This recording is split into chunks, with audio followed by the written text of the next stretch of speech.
হঠাৎ করে ভিডিও তার বিরুদ্ধে লেগে পড়লেন। আমির হামজা বলছেন যে কুষ্টিয়াতে উপরওয়ালা আবার কি আছে, আমি তো উপরওয়ালা।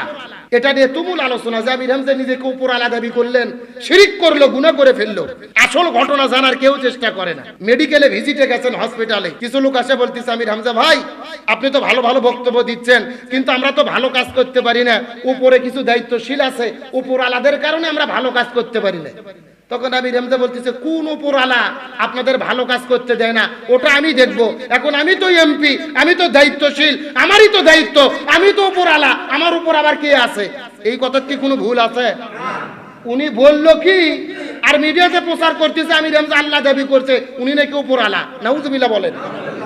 আগে কথাটা পুরোটা শোনেন, তারপরে ব্যাখ্যাটা বোঝেন। আমির হামজা বলছে, কে কোন মাফিয়া আছে, কে কোন সন্ত্রাস আছে, আমি তো উপরের দায়িত্বশীল। উনি এখন এমপি, উনি ডিসি এসপি, ওনাকে স্যার বলে না? ডিসি এসপি ইউনো সবাই আমির হামজাকে এখন স্যার বলে। ও আর এখন শুধু আর হুজুর নাই, এখন স্যার। তার মানে উনি তো উপরে দায়িত্বে আছে। এখন ওনার এই বক্তব্য বলা কি ভুল হয়েছে?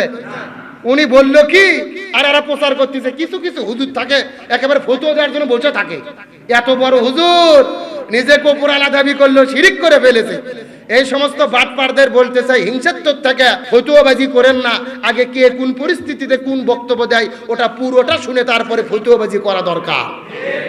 একা হয়ে পুরো বাংলাদেশে খেলা দেখায়া দিচ্ছে। আলহামদুলিল্লাহ বলেন।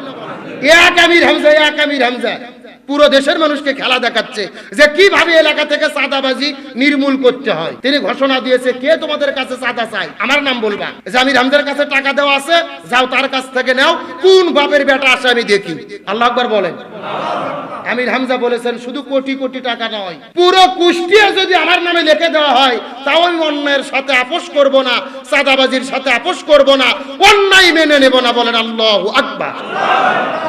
এক আমির হামজা দেখিয়ে দিচ্ছেন যে কিভাবে সমাজ থেকে অন্যায় দূর করতে হয়। তিনি ডিসি অফিসে গেছেন মিটিং করার জন্য। ডিসি সাহেব মিটিং শুরু করছেন, বলেছেন আগে কোরআন তেলাওয়াত হবে, তারপরে মিটিং শুরু হবে। সুবহানাল্লাহ বলবেন না?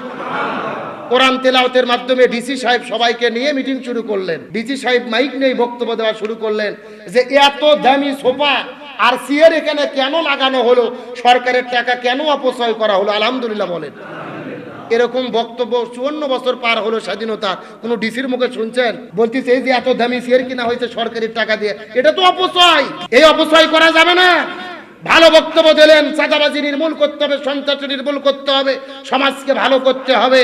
তার মানে বোঝা যায় সমাজের এমপি, মন্ত্রী, চেয়ারম্যান, মেম্বার, উপজেলার চেয়ারম্যান, এই দায়িত্বশীলরা যদি ভালো হয়, ওই ডিসি এসপি ইউনো আর আমলারা এমনিতেই আবহাওয়ার ঠেলাত ভালো হয়ে যায়।